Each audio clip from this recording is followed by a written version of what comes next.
जय श्री हरि विष्णु। कार्तिक मास की शुरुआत हो गई है। कार्तिक मास में हम भगवान विष्णु और तुलसी माता की पूजा अर्चना करते हैं। कार्तिक मास के पूरे महीने में भक्त उपवास रखते हैं, दान करते हैं, घर या मंदिर में भगवान विष्णु, माता लक्ष्मी की आराधना करते हैं।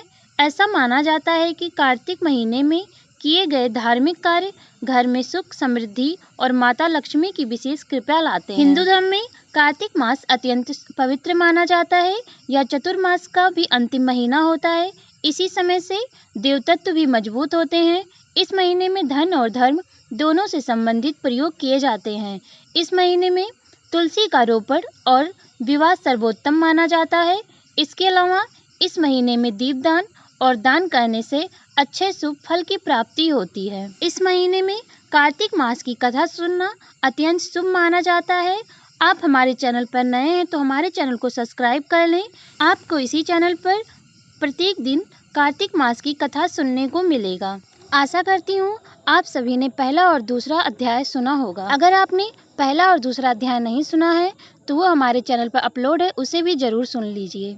अब आगे हम कार्तिक मास कथा अध्याय 3 शुरू करते हैं।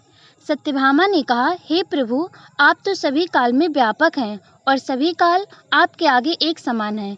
फिर यह कार्तिक मास ही सभी मासों में श्रेष्ठ क्यों है? आप सब तिथियों में एकादशी और सभी मासों में कार्तिक मास को ही अपना प्रिय क्यों कहते हैं? इसका कारण बताइए। भगवान श्री कृष्ण ने कहा, हे भागनी, तुमने बहुत अच्छा प्रश्न किया है। मैं तुम्हें इसका उत्तर देता हूँ, ध्यान पूर्वक सुनो। इसी प्रकार एक बार महाराज बेन के पुत्र राजा पृथ्वी के प्रश्न के उत्तर में देवर्षि नारद से प्रश्न किया था और जिसका उत्तर देते हुए नारद जी ने उसे कार्तिक मास की महिमा बताते हुए कहा, हे राजन, एक समय शंख नाम का एक राक्षस बहुत बलवान एवं अत्याचारी हो गया था। उसके अत्याचारों से तीनों लोकों में त्राही त्राही मच गई।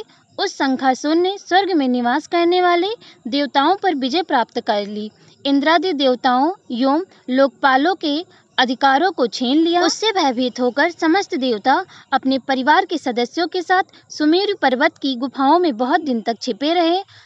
तत्पश्चात वे निश्चिंत होकर सुमेरु पर्वत की गुफाओं में ही रहने लगे।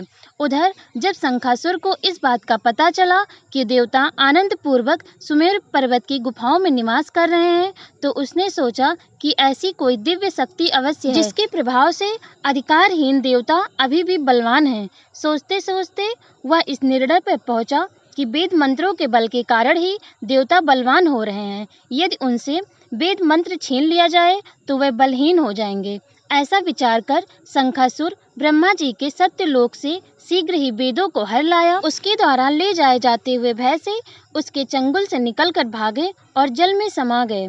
शंखासुर ने वेद मंत्रों तथा बीज मंत्रों को ढूंढते हुए सागर में प्रवेश किया, परंतु ना तो उसको वेद मंत्र मिले और ना ही बीज मंत्र।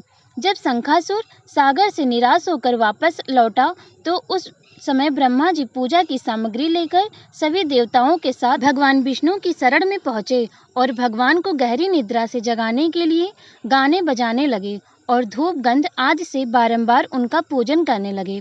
धूप दीप आदि अर्पित किए जाने पर भगवान की निद्रा टूटी और वह देवताओं सहित ब्रह्मा जी को अपना पूजन करते हुए देखकर बहुत प्रसन्न हुए तथा कहने लगे, मैं आप लोगों के इस कीर्तन एवं मंगल चरण से बहुत प्रसन्न हूँ। आप अपना अभिष्ट वरदान मांगिए, मैं अवश्य प्रदान करूँगा। जो मनुष्य अश्विन शुक्ल की एकादशी से देवोत्थान एकादशी तक ब्रह्म मुहूर्त में उठकर मेरी पूजा करेंगे, उन्हें तुम्हारी ही भांति मेरे प्रसन्न होने के कारण की सुख प्राप्ति होगी। आप लोग जो पाद्य, आधार्य, आचमन और जल आदि सामग्री मेरे लिए लाए हैं, वह अनंत गुणों वाली होकर आपका कल्याण करेगी। शंखासुर द्वारा हरे गए संपूर्ण वेद जल में स्थिर हैं। मैं सागर पुत्र शंखासुर का वध करके उन वेदों को अभी लाता हूँ। आज से मंत्र, बीज और वेदों सहित मैं प्रतिवर्ष कार्तिक मास में जल में विश्राम किया करूँगा। अब मैं मत्स्य का रूप धारण करके जल में जाता हूँ। तुम सभी देवता मुनीश्वरों सहित मेरे साथ जल में आओ। इस कार्तिक मास में जो श्रेष्ठ मनुष्य प्रातः काल स्नान करते हैं, वे सब यज्ञ के अवभृत स्नान द्वारा भली भांति नहा लेते हैं। हे देवेंद्र, कार्तिक मास में व्रत करने वालों को सब प्रकार से धन, पुत्र पुत्री आदि देते रहना और उनकी सभी आपत्तियों से रक्षा करना।